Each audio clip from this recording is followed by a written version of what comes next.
Hi, I'm Chris and welcome back to the show. So today I've got something really special to show you. This is something which I seen a while ago and I was looking to potentially buy it and add it to my collection, but I ended up not buying it for several reasons. But then a new version's came out. I think it's great and I've went ahead and pulled the trigger. So let's have a look. What we've got right here is the Longines Conquest, and it's in the grey strap and the grey face. I think it looks absolutely gorgeous, so I'm just going to show you it just now and let me know what you think. So first of all, it comes in a beautiful box, which I think is great when you get a nice watch that comes in a box, and it's actually a pleasure to unbox it and to look at it, and it just feels a bit more quality. Now, as I can show you right here, the watch looks absolutely gorgeous. The light hits it at certain angles and it just reflects off it. It makes it look fantastic. It's actually got kind of a Submariner sort of look to it and feel to it, but it's a bit lighter and it's a little bit more modern, which I think is really cool. I like the last Conquest, but the only thing for me with the last Conquest was it just had a bit too much detail on it, and I just don't like too much detail. I think it can sort of swamp it a little bit. This one has less detail, just looks a bit more modern and looks really sharp. Now, this watch, when you look at it in the light, it's just absolutely gorgeous. I mean, the colour is just phenomenal. As you can see, I've gone for the grey strap. I did that because I just thought I would wear a rubber strap more. I found recently that that's all I wear, and I didn't see the point in getting a metal strap because, you know, I just knew that I wasn't going to wear it as much. The first thing I would do is go out and buy a rubber strap. So I've gone for that, and I think it was a good choice. It sort of matches really well, having the grey on the face and then having the grey strap. I just think it looks really classy, and it looks a bit more sporty as well. So for me in my lifestyle, that's actually going to be quite a good thing because I'm always out and about. I'm always doing sporty stuff. But it's also good if you're going to work. You know, you could wear this with a suit. You could wear it meeting friends for a coffee. It's a very versatile watch and it just looks absolutely fantastic. Now, when you look at the face of this watch, it really is something special. I mean, what I like, as I say, it's not got a lot going on, but it does look really nice. It's quite simple in its design, which I think is actually more modern, and I think that's the way watches are starting to go. You know, big chunky watches that have got too much going on, I think it can start just to ruin the feel, where this is something that, you know, you could wear and it just looks nice. It's not overkill, it's not got too much going on. So when you buy the watch, it comes with a warranty card, which is here. And what I'm going to do right now for you is I'm just going to go through some of the specs on this watch and just explain to you, you know, what you're getting for your money basically. So as I say, this is the Longines HydroConquest. It's water resistant to 300 meters, which is very decent. I mean, when you consider how often you might go diving, I mean, I don't know if you do go diving, but for me, I never do. So this is more than enough. If you're a diver and it's something that's going to be important to you, then obviously then you should really consider that. But I think 300 meters for a dive watch for the ordinary person is pretty reasonable, pretty decent. It's got an automatic movement. Now the movement is the L633, which is based off the ETA caliber 2824. So it's a bit of a solid workhorse movement. It's Swiss made, and it's just an overall good watch. You know, it's something that's pretty reliable. That movement's used in several different Swiss brands. So overall, it's a pretty solid looking investment piece. The case width on this one is 41 millimeters. I just think after trying several watches on and dive watches, 41 is quite a good size for my wrist, mainly because I've got a sort of medium sized wrist, and I find that if I go for too big a watch, it just swamps it. It just looks silly. And I also don't like too small a watch either, so this is kind of about the perfect size for me. It's got a case depth of 10 millimeters, which is nice. I just think if a watch is too thick and too chunky, it just gets annoying. You know, it stands out when you've got a shirt on. It's quite hard to wear with different clothes and stuff. Where 10 millimeters is reasonable. It's, you know, you could get away with that, and it looks nice.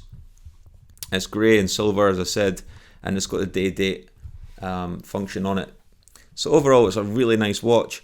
I got a good deal on this. I think to buy it normally is around about £1,500. I managed to find it for £1,200, and which is what, $1,400 or something like that, which I think is a good deal. It was only in this colour they had the deal on, and I just think it is actually a nice, a good value for money watch. So there's obviously a lot of competition around that price range, you know, so it's not necessarily the best watch for everybody, but I do think that it's a good competitor when you compare it to what else you can get on the market for around that price. I was looking at like Tag Heuer, for example, and with Tag Heuer, you spend more than that, or about the same, for a quartz movement Formula One. Where here you're getting an automatic movement. It looks really nice, and I think it's overall it's a good watch. It looks really nice. I was actually tempted to get the Formula One, and still am, even though it is a quartz movement. I think quartz can also be really good. It definitely has its benefits as well. So it really depends on what you want and what you want the watch to do. But I mean, when you see it, it just looks phenomenal. The dial itself is smooth. It's kind of what you would expect. When I say it's smooth, I mean it's like it makes a nice noise. It feels solid. There's not a lot of wiggle room in there. The back of the watch is nice. It's got the print on the back with a Longines stamp, and I just think that looks pretty classy. A lot of watches have stopped doing that. The clasp on the rubber strap, is decent. You have to get it cut to your size, and then you just move the pins in, and then you can you just clasp it like this. But it does feel solid. It does feel like a solid overall strap. I would trust the strap so the watch isn't going to fall off. Basically, I think it's good. But yeah, I mean, overall, I think it's a really nice piece. So really, is it for you? I guess you have to consider what you're looking for. As I said, there's other watches within that price range. I think Oris have got a few nice watches around that price. But, some people just like Longines. It's a known brand. It's been around for a long time. And a lot of people just really like that. Personally, I like Longines, but I'm not like a huge fan or anything like that. I just more went for the look and the feel of this particular watch, which is what I do a lot of the time. There's a few brands that I do particularly like where I will go for that particular brand, but sometimes it's just about, what does that watch make me feel like when it's on my wrist? Do I like it? Does it feel nice? And does it look good? And for me, that's how I make a lot of decisions. This isn't an investment piece. You're not gonna make money on this. It's not like you're going to hold on to it for a couple of years and demand's going to go through the roof or anything like that. It's not that level of watch. This is a watch that, it's designed to be worn. It's designed to be enjoyed. And, if you were to sell it in the second-hand market, you're going to lose some money. It might be £500 or £600. But, it's not about that when you buy something like this. It's because you love it. And that's what you should really be considering. I would say that if you have extra money, so if you've got an extra 1,000 or 2,000 spare, then I would probably recommend spending a bit more and getting something different. At the moment, for example, I'm waiting for a new Tudor watch, and it's something that I really like. I'm actually on a waiting list for it. I'll show you it when I get it. But I think you've got to consider what you're looking for. If you're looking for a high-end watch that's going to last for years and potentially go up in value, then you might want to spend a bit more.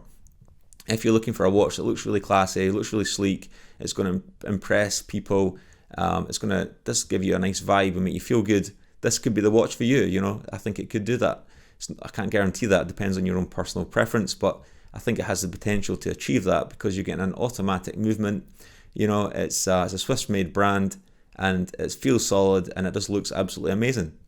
So I guess this is just a short overview of what I think of this watch. I'm not going to go into too much detail because, you can Google that and find that stuff online. I'll just give you my recommendation. My recommendation is if you're looking for a watch under £1,500, then this is something that I would say is going to be a true contender at that price range. I don't think you're going to get much more value than what you will get in this watch. It really is something special, and it looks phenomenal on the wrist, which I think is really what's important. It's a nice weight. It feels solid. It feels expensive. It looks expensive. It's got the ceramic dial. I mean, it's just, it really is good value for money. So I hope this was helpful. Please follow the channel. Hope you guys enjoy the videos. Drop any comments below, and if I can get back to you about anything, I will. But yeah, thanks for watching. And this is a Longines Conquest automatic movement watch.